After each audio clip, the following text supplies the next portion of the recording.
My name's Devan Gracyalny, and I am the president of the West Allis Historical Society. I also sit on our mayor's Historic Preservation Commission and am the vice chair and treasurer of that. And I usually preface everything by telling a little story on how I got involved in the Historical Society. And it takes me way back to when I started working for the city. You had to be a resident back then of the city in order to work for the city. So I got hired by the police department, and then I ended up getting married, and my wife, who was from Muskego, did not like living on a 30-foot lot in the city of West Allis, and we looked around and around. We ended up finding a half-acre lot on the western end of the city, and we built our home there.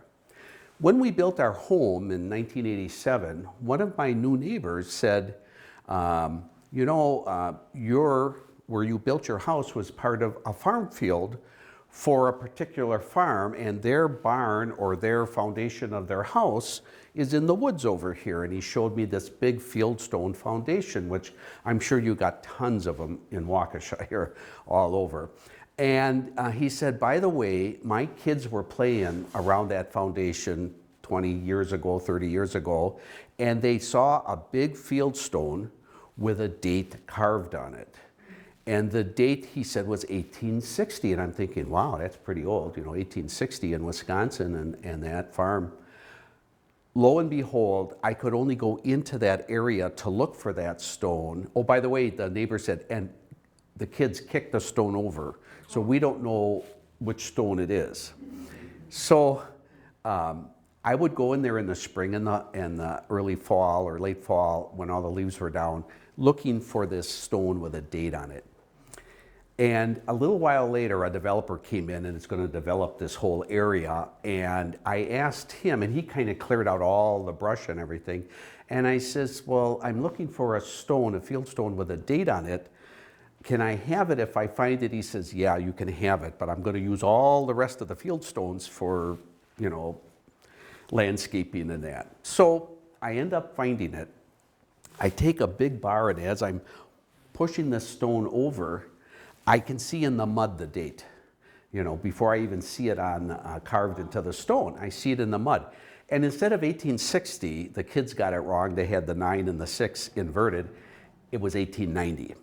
So lo and behold, I pick up this thing with my neighbor. We get it on a trailer because it weighs about 300 pounds. I get it over to my house, and I was just completing my landscaping in the front of the house, and I set this big rock onto a mushroom-sized rock, and we planted and everything. Well, for the next couple years, family, friends, co-workers, and that, as they're coming up to the front door, they see this rock with a date on it and says, what does that mean? And I go, I don't know, it was from some farm my neighbor told me about, and my property is part of that field. And that led me to get down to the West Allis Historical Society, which houses a museum and a research library in the basement of an 1887 two-room cream city brick schoolhouse. And so I went down there kind of researching who was the farmer, and it was called Township of Greenfield and all this back then. And lo and behold, as I'm doing all this research, someone taps me on the shoulder and says, hey, we're putting up some shelves in the attic on Saturday. Would you be able to come and volunteer, help us with the shelving? And of course, all these people are in their 80s, and I'm looking at them going, you're going to actually climb up into the attic, And so that's how it started. And next thing you know, I'm on the board of directors. And the next thing you know, I've been president for 23 years. So I just want to let you guys be careful what you kind of volunteer for when you're doing volunteer work. But I was glad to volunteer because I have a passion for history, and I have a passion for West Allis. I always tell people I was born and raised there, but I really wasn't born in West Allis. I technically was born in Waupun. And my dad said he was teaching at the prison at the time, but I yet to have that confirmed. But no, my dad was teaching at the prison, and we were living up that way, so in Wautoma. So I was actually born at Waupun General Hospital. But before I was a year old, my dad accepted a teaching position down in Milwaukee at Pius High School. So we all moved down there, and I've been there ever since. I grew up, attended all the schools in West Allis, and I actually worked part-time jobs on Greenfield Avenue and developed a passion for history. And so I'm really happy to represent the West Allis Historical Society. So being in the Historical Society, big museum, lots of artifacts, lots of documents in that. I got to go to different places around West Allis, schools, nursing homes, clubs, and that, to present and bring along a little piece of our museum to people that may not get a chance to get there. So I started developing programs that I can take around to the different areas. During World War I, that was 100 years ago, a little over 100 years ago now, what was really happening here in Wisconsin, more specifically Southeast Wisconsin, and very specifically West Allis. And so I was able to get a hold from the State Historical Society, a weekly newspaper, the West Allis Press, that was every week it would come out, and they put that on microfilm, and I was able to take that microfilm over to the Mukwonago Public Library, where they have a machine for microfilm that can digitize things from the paper. So you're going to see lots of articles and advertisements and stuff on this screen that are actually digitized from the microfilm copy of the West Allis Press. And it gives you just kind of a little inkling into what was going on 100 and some years ago here in this area. So, for example, let's get you started on what really was going on, a century ago. Look at the life expectancy for men, 47 years. And fuels for cars were mainly sold in drugstores. This was before service stations, Only 14% of all homes had a bathtub. Look at 8% with a telephone. Look at the speed limit in almost every major city, 10 miles an hour. And believe it or not, about 105 years ago, the tallest structure in the world was the Eiffel Tower. There's the wage, 22 cents an hour. Now, if you had a college degree and you were competent, look, you could make $2,000 a year as an accountant, $2,500 if you're a good dentist, veterinarian, that was in high demand because of all the farms, mechanical engineers, and look at that, 95% of all births were at home. We actually have a whole complete midwives kit from the West Allis midwives in our museum. It's like a little doctor bag, and it's got everything in there, including a scale to weigh the babies and a pocket watch with a sweep second hand to time the contractions. Look at this, 90% of all doctors never went to college. There's sugar, 4 cents a pound. Eggs were 14 cents a dozen. Sorry, ladies, but if you didn't have any borax, you used egg yolk as your shampoo. And believe it or not, we have this trouble with people coming into the country, on our southern border and that. Canada passed a law forbidding poor people from emigrating. Here's the 5 leading causes of death 105 years ago. And you can see the different causes of death. Pneumonia, influenza, tuberculosis. And remember, if you see old death certificates, if you're doing genealogy, and you see the word consumption, that means tuberculosis. American flag only had 48 stars. I find the middle one interesting. Crossword puzzles, canned beer, and iced tea hadn't been invented yet. 2 out of every 10 adults could not read. 6% graduated from high school back in, about 1918, 1917. And 18% of all households had at least one full-time servant or domestic help. And I thought that was amazing, that's a lot. This one I like, marijuana, heroin, and morphine were all available over the counter. And look what a pharmacist said back then. Heroin clears the complexion, gives buoyancy to the mind, regulated the stomach, bowels, and in fact is a perfect guardian of health. Can you imagine? Unbelievable. So now that we get a little bit inclination of what was going on 100 years ago, now we'll go specific into West Allis.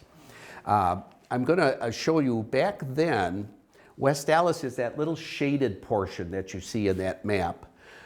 Right now, the outside of the map, the other part is the boundaries that we currently have. And on that west end or right side here, that's 124th Street. That's our county line between Milwaukee and Waukesha County. But back 100 years ago, we only went to 92nd Street here. This is a nice picture. These buildings, by the way, are still standing that you see right here. This is what we call our 6 points. And our 6 points is real similar to what you have in downtown Waukesha, remember where your gazebo used to be and all the streets were kind of meeting there? That's similar here. Isn't that a bank there? It was built as a bank, yes, West Allis State Bank. These were our mayors during World War I at the outset, David Love and Frank Baldwin. And I talk about the City Hall. Everybody says old City Hall this and old City Hall that. We actually had 3 City Halls. The most current one is the one here on the left here. That's our most current one, and that was built in '67. Prior to that, on the exact same site was this one, which I really liked going through as a kid and walking through the halls on it. It's a really kind of an Andy Mayberry old City Hall building type thing. But our first City Hall was located on 73rd and National, and it was the City Hall, the Police Department, the Fire Department, the Public Works Department, the Health Department, the Water Department. All of that was in this building. And as you can see from this photo, it starts out, they built this in 1906. In fact, there's a date up there, but because of the way these are scanned in, you don't see 1906 up here. They had to keep adding on. This part here is added on, and you're going to see in the next slide, I think, oh, maybe down the road, you'll see even more stuff added on. What's there now? Right now is the fire department. Here's salaries that police chiefs were paid in Wisconsin cities. Now this came right out of that West Allis press paper. And you can see West Allis was doing pretty good. $1,920 they were getting the salary of the chief per year. And we talk about West Allis growth, and one of the big reasons for the growth, everybody knows, are the manufacturing plants that moved from the east end of Milwaukee all the way out to West Allis. That's exactly how we got our name, is that the E.P. Allis Company built a plant out west, and so they called that West Allis, what you guys may remember as Allis-Chalmers. So the Allis-Chalmers Corporation was formed right around the same time that the village of West Allis was formed, and the big plant was built there. Now, because of that, and because people were coming from all over the area to work at this gigantic plant, they were taking the streetcars, and traffic became quite a problem back in 1917, to the point where they had to put a cop in the middle of the road, kind of what you see on the old talkies where they're directing traffic one way and then another way. And it was quite a dangerous thing. I have to mention to you, if you read the article, it says 62nd and Greenfield. Well, 62nd is now 70th. So back in 1931, the entire county of Milwaukee moved 8 to 9 blocks west. And it all had to do with that river and Water Street, and the fact that Kilburn Town and Juneau Town, they were fighting over, who's going to be in charge. And it ended up that at least in 1931, every street moved about 8 blocks up. So if you are doing research in Milwaukee County, just remember if you're researching a home or something, or a person, and it gives address that you go, well, that's not the house I visited, it was 8 blocks away. It probably is the same house. That was the 10th anniversary of the volunteer fire department. Back then, most of the fire departments were volunteer. And I know you probably still have some in your western Waukesha areas that are still mostly volunteer fire departments. We're talking about running the city, and we talk about today we got word processing, we've got these recordings that automatically type things out. The city, here's a city ordinance, handwritten, with the corrections made and the scratch outs. You can see all that there. And this is where they were buying, the West Allis Fire and Police Commission were buying some equipment. And they had an ordinance for that. Our firemen were pretty good because of the fact that we had all the factories, and the chances for having tremendous fires were big. They really did a good job of training, and this is a couple articles from the paper about that, and they won several prizes where they'd have firemen would get together and have, I think you guys might remember old-time fire departments, and they'd have like a beer barrel, and they'd be fighting, trying to push it to one side or the other with their fire hoses. That's the kind of competition that they had. Our very first fire truck was purchased in 1917, and by the way, I have the original. It's a big crankshaft that would go in the front of that, and then you'd have to give it a couple of, to get the engine started. So from this fire engine, I have that crankshaft mounted in our fire display at the museum. Big thing about farmers markets, I mention this because West Allis has one of the longest continuing open air market in the area, and there was some controversy over that even back then. I'll show you a picture. Our very first market is this one here. And this was right on the corner opposite that first slide that I showed you of that West Allis State Bank, where the Paradise Theater used to be, and now it's a Epicos Church. That's where this market is. They did want to develop that, so they moved it up about 6 blocks up National Avenue, and this is where it sits today, and it still has for 100 years. Back then, Carnegie was giving money out. Andrew Carnegie, the steel magnate, was giving money out, and he ended up, this is built in 1913. We have a Carnegie Library. Now, we don't use the library anymore. In fact, it's actually in private ownership, but they kept the building, and it is a senior residence now, so they were able to reuse it. Where is that one? 75th and Orchard. 75th and Orchard, just down from City Hall.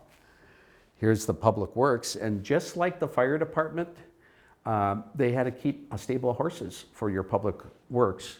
Up until, I would say, 1920, they started mechanizing quite a bit of the Public Works department. What are they pulling? They're pulling like a grader, and I don't know if you can see, right here, there's like a plow there that's grading the streets, kind of, you know how if you keep going on a gravel street, you end up with ruts.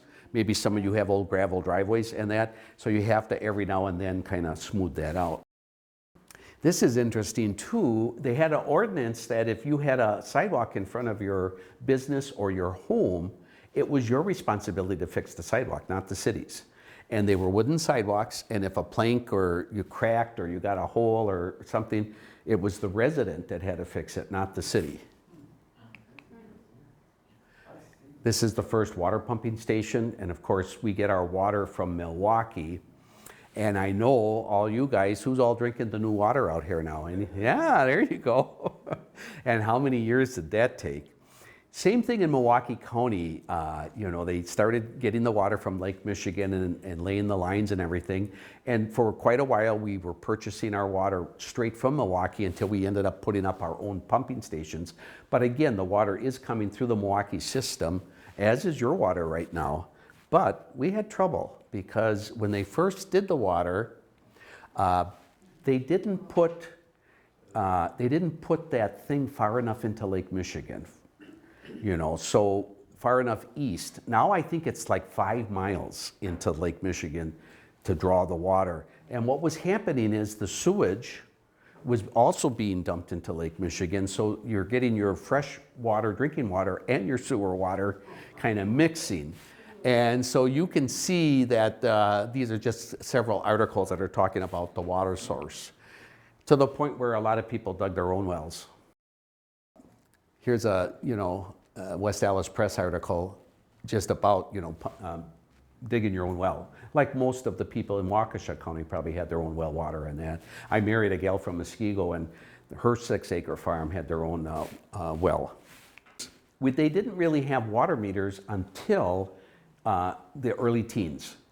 And in fact, there was a big fight because, West Allis contained the footprint for the state fair.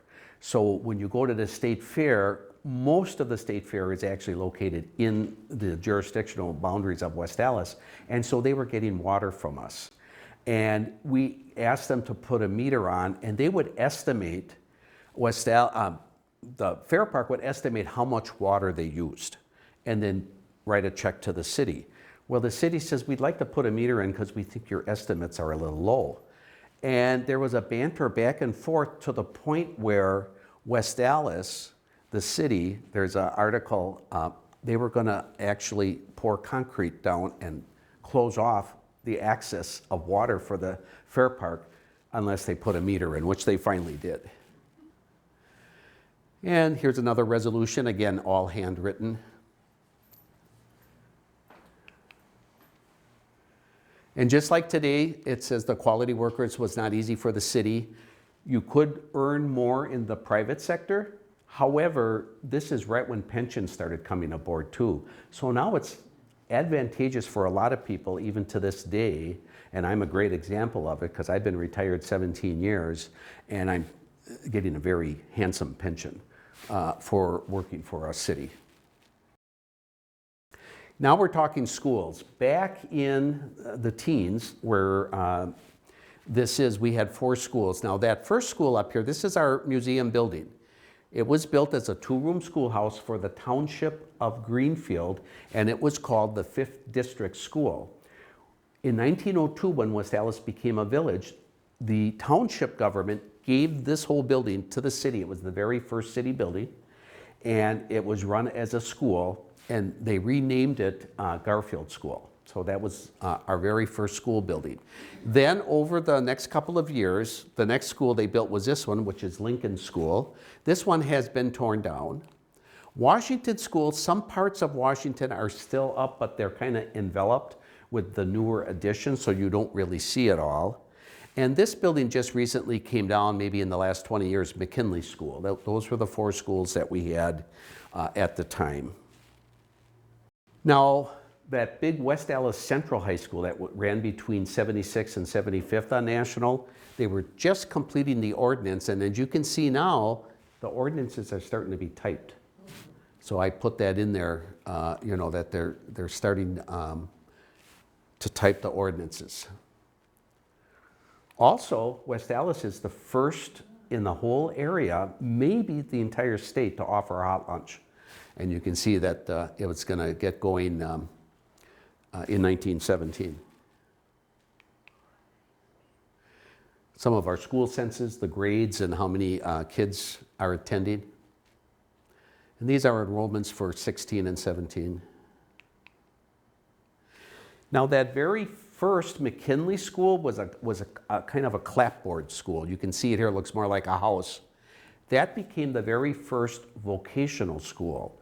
So, and we believe that even though MATC is claiming to be the oldest and first vocational school in the state, it actually was West Allis Vocational School, which was the old McKinley School. As you can see, this is Allis-Chalmers right next to it. And what they did is they made this school the first vocational school so that people can learn certain parts of the trades to work in this big building. Because if you wanted to work in the foundry area or the engineering area or the transformer area, you had to learn that trade. And so they would have these, and then they had free night schools too, by the way. our churches started. And I do have another thing on the web called The History of the Churches of West Allis. And what's interesting is for about 13 years, we ran a little program in our Honey Creek Park. And the program was called Settlers Weekend, and we had reenactors come in, you know, military reenactors or reenactors from like blacksmiths and stuff like that come in. Well, one of the local churches says, can we have a service under your big tent? I put up a big tent so that we could feed all of our volunteers. And he said, on Sunday morning, can we have a service under that tent? And I says, absolutely. And then I go back and I see that the Church of the Nazarene, now a tent, to be replaced with permanent building.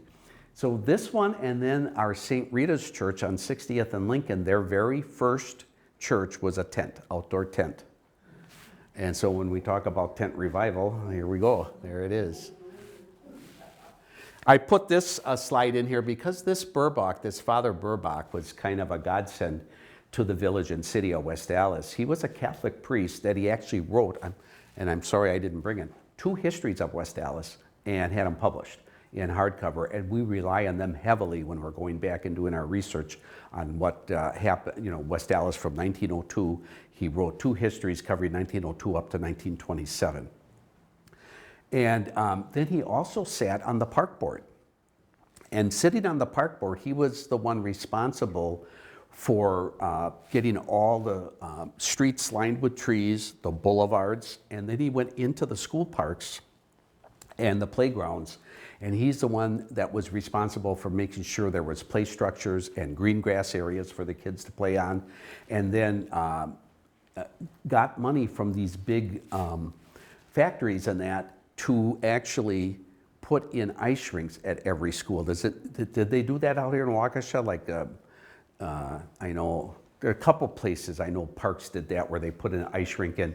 Almost every school in West Allis, they used some sort of a plow in that, and then they flooded it, and they had a place for that.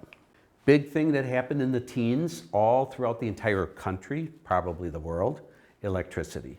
And so electricity started fueling all kinds of things, including our mass transportation. We talk about that trolley that they have in Milwaukee, and that was a big fight over the trolley. Well, here's one, you know, 100 and some years ago. I put this in there because transportation, even though we did go electric and then we started with the gasoline-powered cars, a lot of companies still relied on the horse and the you know, cart or buggy in order to deliver stuff. And what's interesting here is this one. You don't see it in the picture real good, but he was a grocer. He's delivering groceries in a horse and wagon, but he's got the phone number, West Allis 61. So it's a mix of both new technology with old. Big growth in population. So of course we had early settlers way before the factories came, but once the factories came and just about huge corporations began, you know, Allis Chalmers, we had Briggs and Stratton, we had Pressdale Tank, Harnisch-Fager. They all started moving out this way, buying up large farms and tracts of land. Well, now very, very smart developers and entrepreneurs would buy up any land around the factory and start parceling it out and developing subdivisions out of it.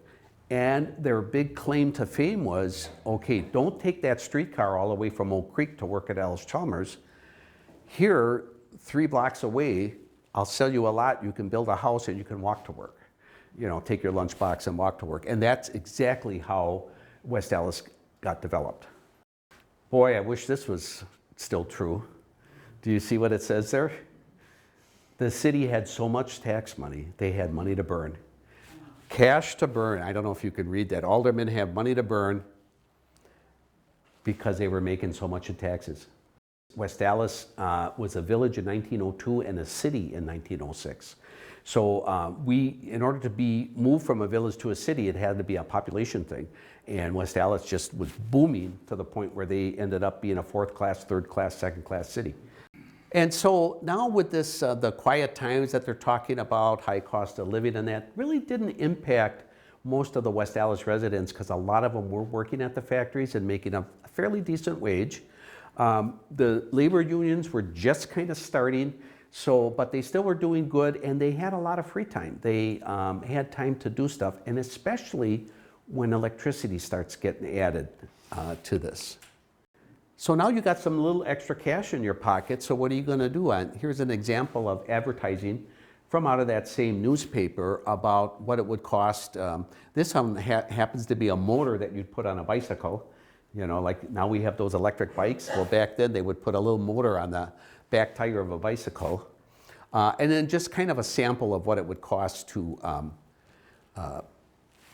buy things that maybe you wouldn't, extra things that you wouldn't think of.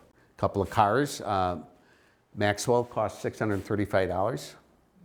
And one of our first car dealers, sales and service station, right there, 6569. I'm currently doing a tour called the Old Fashioned Tour in West Allis, where we actually go up and down Greenfield Avenue, and I kind of tell what the buildings were. That building there, 6516, is actually got a different address. Of course, it's 8 blocks different, 9 blocks different, and that was one of our first car dealerships. It was built as an actual garage over 100 years ago. Some of the ladies' fashions. And here's the come on, instead of taking the wash tub and your, what did they call that thing, that washing board, the washboard and everything, they're saying, hey, instead of doing that, get yourself one of these electronic washing machines, clean clothes, and that, get a fan, so you can move the air around, and you'll save a lot of time. And so with that free time, you can sit and read. This particular newspaper had a serial running every week, would be a different chapter. And in this particular book, you can see The Confessions of a German Deserter, written by a Prussian officer who participated in ravaging and pillaging of Belgium. So the women can now kind of take a little bit of life of leisure. They're getting some electronics in their daily housework, and they have time to sit and read a chapter, in a book or maybe in the paper. Men, well, they took leisure time whenever, and here they are all lined up at the bar. And notice the lack of stools. You actually stood at the bar,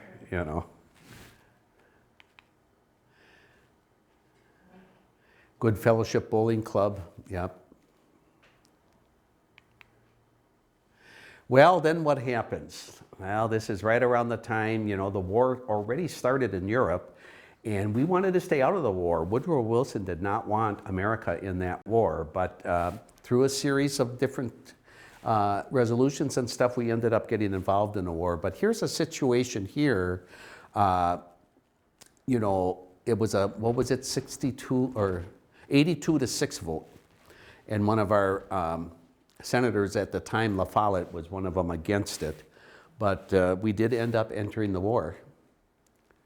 And I thought this was interesting. This is a resolution to fly the U.S. flag over City Hall continuously night and day until the end of the war. They thought the war, when we got in it, was going to be over in a flash. It was just going to take no time. But so this is the resolution. This building is still standing. It's in downtown West Allis. It was Hackett's Sweet Shop, but during the war, it was the enlistment center for the Engineer Corps. Why? A lot of engineers were working at Allis-Chalmers and all your factories down there. So that became the enlistment center. Here's a great example, a cartoon picture where he hung up his farming stuff and his work clothes, and he's going to put on his uniform, and now we're going to just get that job done across the pond, we're going to go overseas, and we'll show them what America is, war is like. Different draft boards. Every local community had to have their own draft board. And it talks about, who's going to be involved in it. They all got trained here in Wisconsin, a lot of them, and then went overseas. Fort McCoy? I'm not sure if it was Fort McCoy at the time. I understand that, like, even the University of Wisconsin, that was first built for Civil War, I think, even before Civil War. Yeah, yeah, the Camp Randall, yeah. And I think the Fair Park had a training too. I'm not sure what that was. And then it was let's get everybody on board, you know, and all for one, one for all, kind of like after our 9/11, you know, that the whole country kind of united. They were trying to do this and get the you know, to the point where if you're not for us, you're against us, and if you're against us, it's not a good thing. In fact, the next slide, it might have even infringed a little bit on our amendments. Oh, by the way, John Philip Sousa's band walked right down Greenfield Avenue and played, you know, for one of the rallies. And they passed a loyalty ordinance, which, you know, like saying you can't speak against the war, you know, even if you were a pacifist, you know. So I say some of that might have infringed a little bit on the Constitution, but it is what it is. And if you had any German heritage in you, or Austrian or whatever, you had to register at your local police department. So we had a lot of immigrants that we brought over from Eastern Europe. We brought a lot of immigrants over to man our factories because they were very good at tool and die and that kind of stuff that we needed, but they all had to register. But if you had that type of Eastern European heritage where you were kind of Prussian or German, and remember back then, borders really moved between, like I'm of Polish descent and I'm trying to go back in genealogy, and some parts, sometimes it's Poznan and sometimes it's Pozan, and you know, it depends if the Prussians had control of Poland at the time, or the Germans, or the Russians, or it's just weird how that went. But I can tell you that when I was doing my genealogical work, my grandfather had to do what was called a naturalization process. He came over when he was 13 from Poland, but his mother spoke fluent Polish and German. So he technically had some German heritage. So when this war broke out, as you're registering, you also did paperwork for naturalization purposes or resident alien purposes. Those are all kept for everybody in Wisconsin that has any relatives.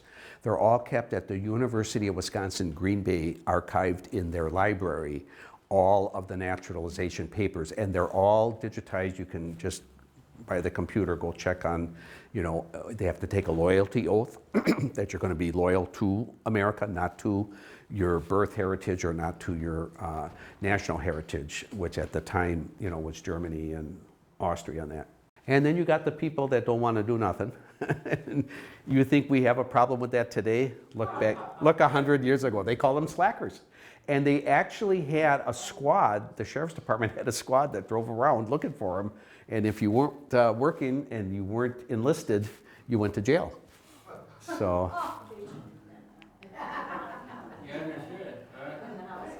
Lots of community by the women, and in fact, in my wonderful Women of West Allis, you'll see some slides in February when I come back here of all the clubs and the work the women did, you know, during the war efforts, both wars, both World War I and World War II. Did they have steel drives? That I don't know about World War I if they did or not. I would imagine, I know they did during World War II because people were taking coaster wagons full of stuff, collecting even newspapers and steel and tin and that, and getting to the junkyard with it. I thought at first that this was nuns. This is the Red Cross in West Allis. So they had a whole contingent of Red Cross parade. This is 1918. And then we started seeing the casualties, you know. Here's 4 brothers that are going into the war. And they're real proud of that until, you know, they start dying. So, and now we didn't really lose all that many people. I know West Allis only lost 18. And of the 18 young men that were lost in the war in World War I in West Allis, I think 16 of them died in training here in the United States. So it was a situation where training was, you know, probably more a problem than it was overseas. And of course, I put this up there in West Allis, you know, all of your different posts, whether it's VFW or American Legions, a lot of them are named after the first people. We had one in West Allis called Tanner Paul. And so it was a Tanner and a Paul. And you'll see it here. Their names up there, Harold Tanner and that guy, James Paul, talks about the different, what do they call it, posts were named after these heroes. I know you had, in fact, my wife waitressed when she was in college she always called it the Legion Post, the Legion Post. And it's in your downtown, and they serve, it's a real nice white building with columns and that, and they have a great fish fry and that. She tells me the story now, she's gone 13 years, but she tells me the story when she was in college at UW-Madison.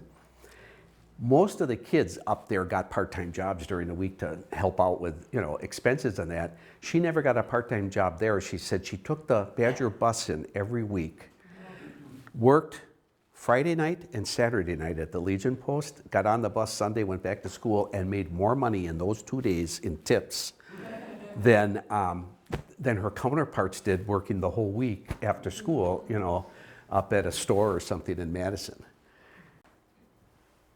And letters from our boys. It's very, very interesting. I do have on display here a couple of, in fact, quite a few letters that one boy is writing home to his mother and dad. And in fact, I just found out that a book was published on that very same series of letters. One of the letters, he talks about, he's in the trenches now in France, and that's terrible. If you've ever seen the war movies, you know, that's just a terrible situation to be in. He talks about, he's writing home to mom, and he says, "Mom, remember when we went to the fair park and saw the aerial plane pass over, one plane, you know, a airplane, pass over the fair park?" And actually, back then, the plane actually landed on the infield and then took off again. He said, "I'm in a trench over here now, Mom, and there's hundreds of them flying both directions." So it's just amazing what you hear, you know, about that. And these are kind of published letters. So then you have your people that are maybe, we need to finance this war. And just like we had savings bonds and stuff in World War II, I think they called them Liberty Bonds back in World War I. They were called the Liberty Bonds. And they had a series of them. And you can do your share by buying that, or having a war garden. Back in World War I, we called them victory gardens in World War II. World War I called them war gardens, where you could actually get the produce and stuff right in your backyard, or you know, actually save the food. It says 120 million Allies must eat. A couple of other advertisements for bonds, like you know, paste the Kaiser. And you can see now, I think they have as many as 4 different Liberty Bonds. This happens to be the 3rd one up there now. And of course, you have your businesses that are going to take advantage of the war. In some areas, they're patriotic about it, you know, and that. But talk about on piano and player pianos, we have a war cut price. You know, I mean, the last thing you're thinking of, I think, is doing that. And then what's the other one? Attention, forget about the war for one night. Come to the grand opening of Colonial Hall, you know, and enjoy yourself. And I guess you do have to have some of that, you know, where you can't just all be so serious. France and Paris, you know, where they had these gigantic trenches, France had a lot of them. And of course, French was renowned, and still is, I guess, today, for pastry and bakery. And that I think the farm boys, who were just used to maybe wheat bread and, you know, that coming from the farm, getting to Paris and getting to France and seeing the delicacies of the different pastries, that they were named Doughboys, that they ate a lot of it, and so they were called Doughboys. Now that, again, is a rumor, and it, you know, there may be some truth to it or not, but, you know, I often would play that record, How You Gonna Keep Them Down on the Farm, after they seen Perry. And that song did come out. That was a flapper song that came out in the 20s. Like, you know, we've been over across the pond and we've seen Paris and this and that and Rome and all this. And now we're gonna go back to a farm in Wisconsin. And so very, very interesting is that they talk about war economies. And yes, there was some rationing in World War I in West Allis area, but it didn't really impact West Allis as much as it did some other communities.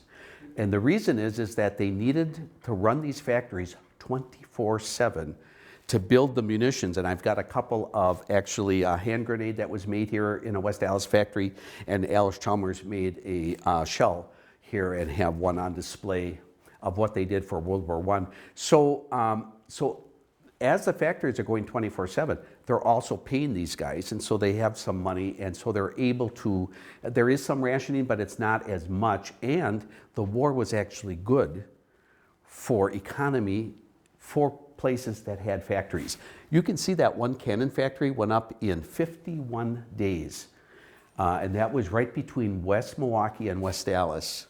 And that was the fastest, and it was a munitions plant. Can you imagine making munitions right in the middle of an urban area? It's just unbelievable. Because we depended so much on rail during World War I, less on it now with our trucking division and then the airplanes, but back then that was like the backbone of our country was rail. And here we go, peace. Peace on earth. And it, remember, 11th hour of the 11th day of the 11th month. We called it Armistice Day, and for the longest time, that was, you know, the national holiday. In fact, I have some artifacts up here. We had, you know, you would put in the window of your house a blue star if you had someone from that household serving overseas, and then as that person died, that blue star was replaced with a gold star. And then you had what was called Gold Star Mothers. Well, probably now, this is going back to 2006, we got presented at the museum a canvas bag filled with flags. In fact, this is one of the flags that was in there, and this says Veterans World War I, and then a bunch of Gold Star flags, and it was the Gold Star mothers. So the mothers of these servicemen would actually march in those armistice parades and Memorial Day parades that we had. You know, every local town would have these parades. They would proudly display that they had a son, a husband, someone that passed in the war. And this canvas bag was found in the boiler room of some public building, hadn't been used for years, smelled moldy and that. Most of our displays at the museum, I employ Eagle Scout candidates that get their troop together and help me create and put up a display. And if it wasn't for the Boy Scouts and the Eagle Scouts, I don't know where our museums would be, because they really put a lot of effort into it during research of that. So if you ever come to our museum, you'll see a grand display made by an Eagle Scout and his troop celebrating our 18 men that passed, and each one has their own flag, and the mother had the Gold Star flag that they proudly paraded down the street. And I talk about this, those people that are closer to West Allis. We always had this Allis Chalmers Clubhouse, which was used for all kinds of civic events. Post-prom parties from our two high schools were always at this place. And it was written up in, I'm trying to remember what was the name of the two magazines. One was Life and the other, Look magazine, I think was the other one. In the 1950, had a national article, a big spread in there on how West Allis takes care of this post-prom by inviting all the people after prom, the boys and the girls, to come to the post-prom party at this place where it was well chaperoned. Well, they had both a tunnel and they had a bridge going across. Yeah, so they had two.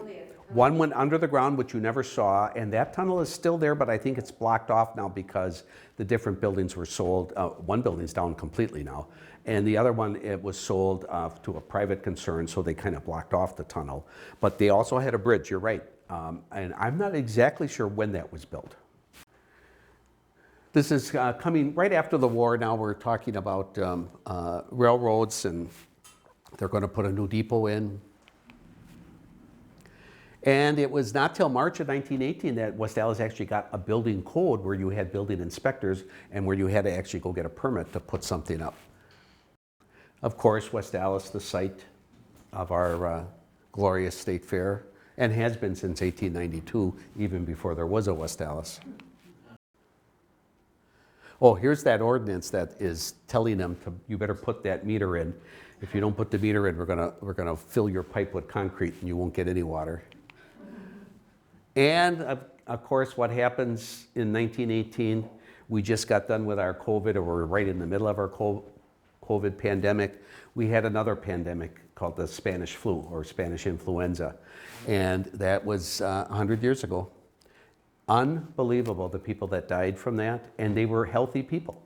They weren't the, the very elderly or the very young. The way I was explaining it earlier is that every season, there's a flu season every year. They think it generates, our flu every year generates somewhere in the Indonesia area of the world. And some of your bird flus and that, I don't know if it comes on the winds or what it comes on, but there's always a flu season, and it always seems to generate from the Burma, Indonesia, that area.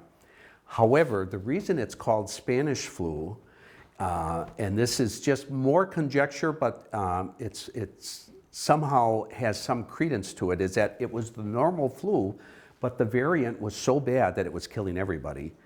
The Axis powers and the Allies, during World War I, were able to put a muzzle or muffle onto the television, well, there wasn't television, radio stations and printed press at the time. They could kind of keep it under wraps.